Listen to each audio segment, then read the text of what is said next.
Ever feel like, your vote, it's just like a drop in the bucket? Like the government is this massive machine Yeah. that's totally disconnected from everyday life. Hmm. Well, today we're going deep on how the U.S. government really works. Yeah. And I guarantee you'll come away with some aha moments. For sure. I think a lot of people are really curious about this, Yeah, and hopefully we can shed some light on this for them. absolutely. Yeah. What's fascinating to me is how this system is both powerful and delimited at the same time. Right. And that's where I always get tripped up with this idea of checks and balances. Can you break that down for me? Sure. You can think of it like I guess like a basketball team. Okay. You've got your point guard, your center, your power forward, Right. each with a specific role.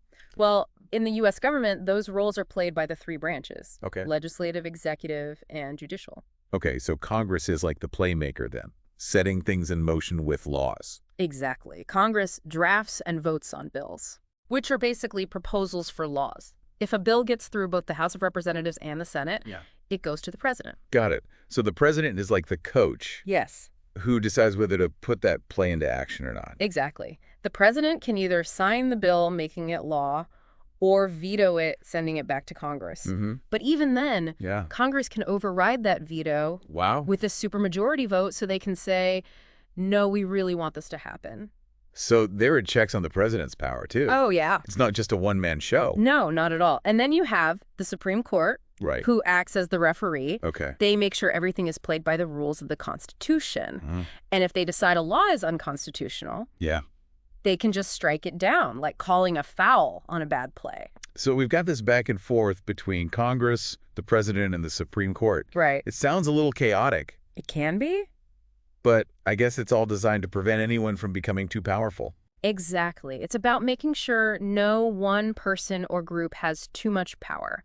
It's about deliberation, debate, Yeah. and finding a balance. Okay, so this balancing act, it isn't just happening at the national level, right? Right. You mentioned earlier that the U.S. operates on a federal system, and I'm not really sure I grasped what that means for me as someone living in this system. It's a great question because it's a crucial part of the U.S. government and it affects your life every day. Okay. Basically, it means that power is shared between the national government and the 50 states. Okay. So you might be surprised to learn that your rights and daily life can change just by crossing a state line. Hold on. Are you saying it's like living in 50 mini countries within one big country? In a way, yes, because each state has its own constitution, its own laws, and its own leaders. Wow. They handle things like education, healthcare, transportation. Okay. So that's a lot of power at the state level. Right. What happens when states want to try out new ideas like those laboratories of democracy I've heard about? That's the exciting part. Because states can experiment with policies that might be too controversial or untested at the national level. Interesting. Let's say your state is passionate about tackling climate change. Mm-hmm. They could implement stricter environmental regulations or invest in renewable energy, and maybe that paves the way for the whole country. So individual states can actually be pioneers, leading the charge on big issues. Absolutely. The possibilities are endless. It's pretty amazing when you think about it. It is. But I imagine there's a downside, right? Having so much variation between states must create some headaches. You're right. The downside is that this system can lead to inconsistency and conflict between states. Okay, I see what you mean. You know, something that's perfectly legal in one state, like fireworks or recreational marijuana, Right. might be illegal just across the border in the next state. Wow. So it's this constant balancing act. Yeah. The benefits of flexibility and innovation at the state level versus the potential for confusion and even legal clashes. Yeah, it's like a tightrope walk. Totally. And that tension, I guess that's something the U.S. has been grappling with since its very beginning. And probably will for a very long time. Yeah, likely. Yeah. So we've covered how the U.S. government is structured, the power dynamics between the national and state levels, and how these checks and balances keep things in check. Yeah. But it's not all smooth sailing, right? Right? Even with such a robust system, there must be some serious challenges, Yeah, especially in today's world. definitely. What are some of the big ones that are keeping, political scientists up at night? Well, there are a few in particular. Okay. The first is the growing political divide. Right. And there's the widening gap between the rich and poor. Okay. And the big one, the complexities of navigating global leadership in a rapidly changing world. Okay, let's break those down, starting with the political divide. I think everyone's feeling that tension. But how's it impacting the government's ability to govern? Well, it's not just a feeling, it's a reality. Yeah. And it's making it harder and harder for the government to get things done. You see, the two major political parties, Democrats and Republicans, they've become so polarized, Yeah. so locked into their own ideologies. It's like Yeah. they can't even talk to each other anymore. So less about debating ideas and more about digging in your heels no matter what. Pretty much, yeah. And this polarization leads to gridlock, which makes it really hard to pass meaningful legislation or address important issues. Right. While politicians are busy fighting and scoring political points, Yeah. the real problems like climate change or healthcare are just left to simmer. So this isn't just some abstract political squabble happening in Washington. No. It's directly impacting our lives. Exactly. This gridlock is a major threat to the effectiveness of the government and to its legitimacy in the eyes of the people. Okay, and that brings us to the second challenge then. Economic inequality. Yes. The growing gap between the haves and have-nots. I think most people are aware of that problem, but how is it tied to the government? Well, the concern is that government policies are increasingly favoring the wealthy and corporations, leaving everyday Americans feeling like the system is rigged against them. Yeah, I can see how that would be a problem. It's like playing a game where the rules are constantly changing to benefit one team, Right. while the other team can barely stay on the field. And that feeling of unfairness, Right. it can be really corrosive. Absolutely. It erodes trust in the government, and it can even lead to social unrest. Exactly. And this ties directly into the third challenge then, America's role on the global stage. Yes. The U.S. is a superpower, no doubt. Yeah. But with that power comes enormous responsibility. It does. And as we've seen, even the best-intentioned actions can have unintended consequences. That's true. It's like that old saying, when the U.S. sneezes, the world catches a cold. It's a good analogy. Our decisions on everything from trade to military intervention have ripple effects across the globe. They do.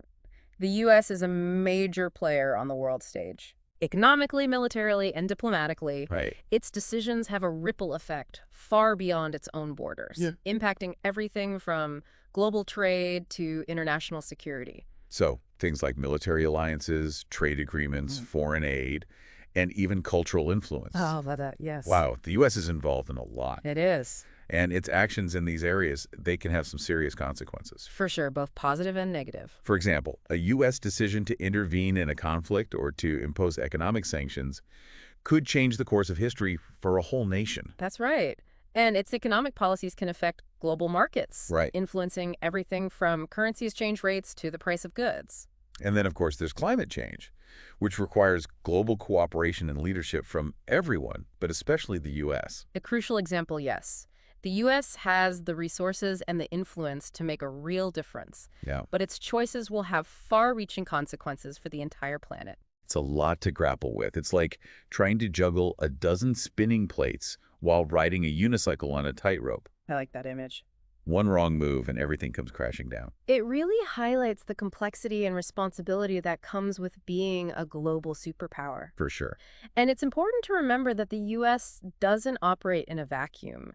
Its actions are constantly being scrutinized, and they shape events all over the world. So it's not just about how the U.S. government functions internally, No. but also about how it interacts with and impacts the rest of the world. This two-way street constantly influencing and being influenced by global dynamics. Absolutely. And it brings us back to that idea of responsibility. Yeah.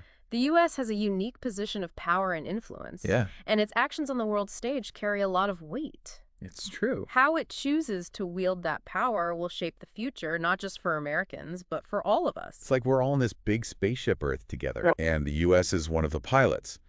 We need to make sure those pilots are skilled, responsible, and accountable. A great analogy. And that's why it's so important to understand how this influential system works, Right. not just for Americans, but for everyone. We've covered a lot of ground here. We The have. structure of the U.S. government, the balance of power between the federal and state levels, and these looming challenges that threaten to disrupt that balance. It's a lot to take in. But before we go any deeper, Yeah. I think it's important to remember that this system is not static. Right. It's constantly evolving, Yeah. adapting to new realities, and responding to the will of the people. It is. And that's what we'll explore in part 2 of this deep dive. Looking forward to it. Stick around. Yes, definitely. Don't go anywhere. It's amazing to think the system designed so long ago is still working today. Right. It's adapted to challenges the founding fathers never could have imagined. It's like this constantly evolving machine, right? Mm. Tinkering and adjusting as the world changes around it. Exactly. But I think it's important to remember the people. Yeah. We talk about branches of government, states, checks and balances. Mm. But it's the citizens who hold the real power in a democracy. Absolutely. It all comes back to we the people. Right. And that's not just some fancy phrase on a document. No. It's the foundation of how this whole thing works. It is. The U.S. government is a representative democracy, Right. meaning the people have a say in how they're governed. So it's not just set it and forget it. No, You elect someone and hope for the best. not at all. It's an active system. Okay. Citizens are supposed to be engaged, informed, and involved. So besides voting, how do we flex those we the people muscles? Well, imagine you're passionate about an issue. Okay. Let's say education reform. You could contact your representatives. You could join a group, organize a rally, start a petition. Wow, so many ways to make your voice heard. Exactly. It's a giant feedback loop between the government and the people. Okay, so the government has to listen and respond. And the people have to be engaged and informed. That's how it should work, anyway. It sounds like a lot of work for everyone involved. It is, but that's democracy. Okay, so let's zoom out to the global stage for a second. Okay. We talked about America's role as a global leader. Right. But what does that actually look like in practice? It's about a lot more than just inspiring other countries. Right. The U.S. is a major player on the world stage, economically, militarily, diplomatically.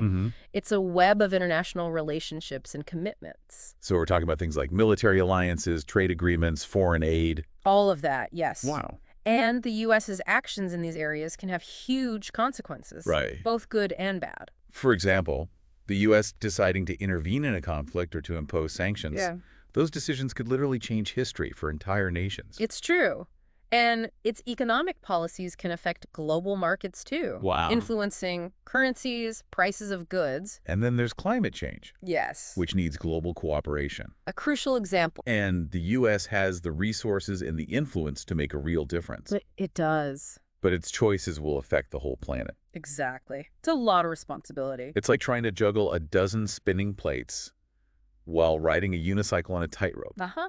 Like that. One wrong move, and it all comes crashing down.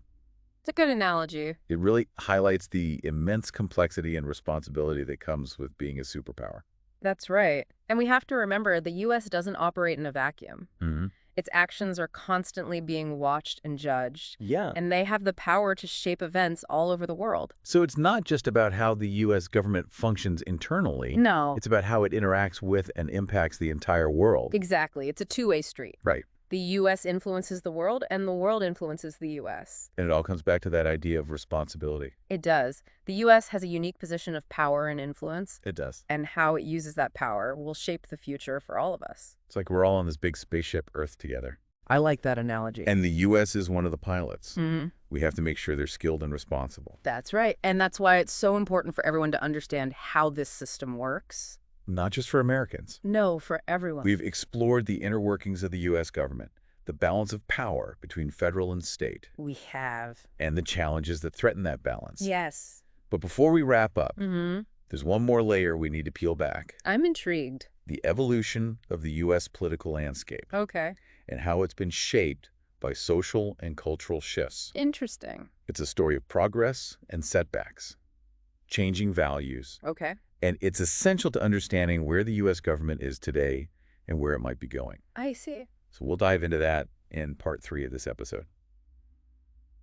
Okay, so we're back for the final part of our deep dive into the American government. We've covered the structure, the balance of power, how citizens can get involved, and the impact of U.S. actions on the world stage. We've covered a lot. We have.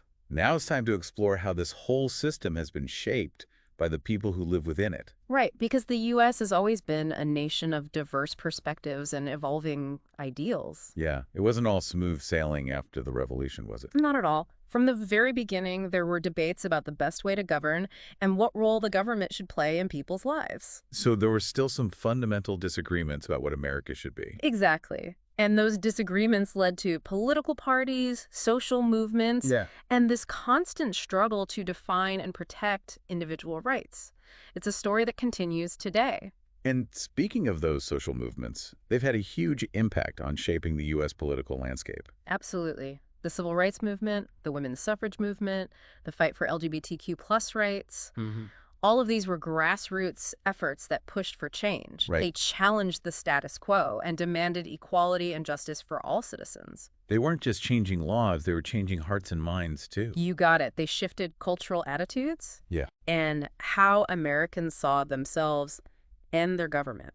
It's like each movement added a new layer to the story, Exactly. making it more complex and resilient. Right. And those movements continue today with groups focused on issues like climate change, Hmm. economic justice, and racial equality.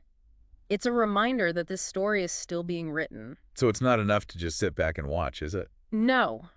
In a democracy, citizens have a responsibility to participate, to make their voices heard, and to hold their leaders accountable. To be active participants. Yes. It's about recognizing that we all have a role to play, Yeah. whether it's voting, advocating for causes, or just talking to people who have different views. Having those conversations is so important. It is. But here's the thing. Yeah, In today's world, we're bombarded with information from all sides. right. So it's more important than ever to be careful about what we consume. That's true. We need to be critical thinkers, Right. question what we see and hear, Mhm. evaluate sources, Mhm. and watch out for misinformation and propaganda. We need to be able to sort through the noise and get to the truth. Exactly. To separate facts from opinions, recognize bias, Mhm. and seek out diverse perspectives. It's about becoming informed and engaged citizens who can understand the complexities of all of this. It is. So as we wrap up this deep dive, Yeah. it feels like we've only scratched the surface. We've explored the foundation, the mechanics, the challenges, Mhm. but the story is far from over. It isn't. It's a story that continues to unfold every day, shaped by all of us. And that's what makes it so exciting. We're not just observers. Right. We're active participants in this experiment called democracy. It's messy, it's challenging, Yeah. but it's also full of potential. To our listeners, we want to leave you with this thought. Stay curious, stay engaged, and stay informed. The future depends on it. Thanks for joining us on this journey. It's been a pleasure. Keep exploring, keep questioning, and keep striving for a better tomorrow.